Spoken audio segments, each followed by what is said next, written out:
Matthew, let's start with monitoring. How does SIOS monitoring capabilities differ from other ATS solutions in the market, and what specific type of failures can your systems actually detect?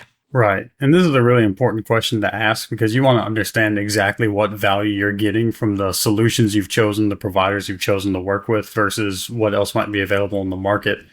With SIOS products, what we really value is the versatility of applications and system components that we do monitor and protect against various failures and provide redundancy for failovers against various failures. They can exist at the application level, which we have resource kits for handling. They can exist at the network level. We monitor system reachability and network availability.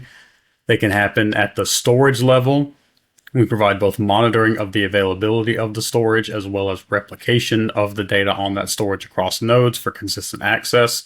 So making sure that it's not overly specialized in one area, such as just monitoring the system availability while foregoing some of the application level failures is important.